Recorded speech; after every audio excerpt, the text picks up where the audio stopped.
L'apôtre Pierre dit qu'il y a dans les Écritures des points difficiles à comprendre, dont les personnes ignorantes et mal affermies tordent le sens, pour leur propre ruine.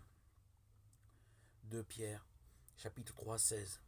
Les sceptiques ont tiré de ces points difficiles des arguments contre la Bible, mais ce sont là, au contraire, des preuves solides de sa divine inspiration.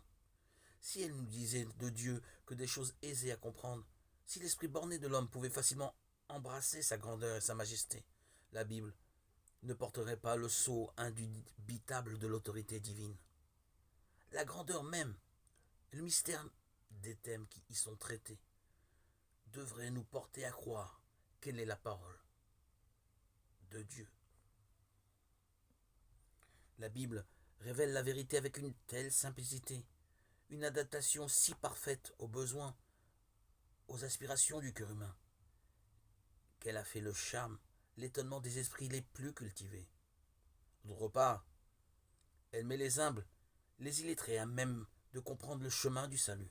Et pourtant, ces vérités si simplement exprimées traitent de sujets si élevés, si profonds, et tellement inaccessibles aux facultés humaines que nous ne pouvons les accepter que parce que c'est Dieu qui a parlé.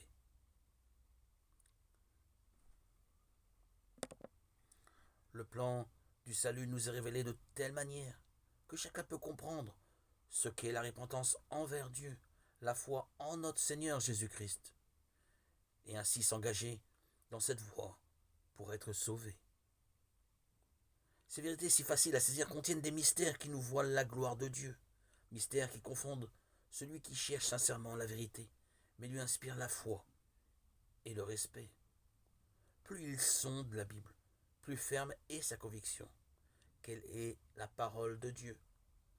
La raison alors s'incline devant la majesté de la révélation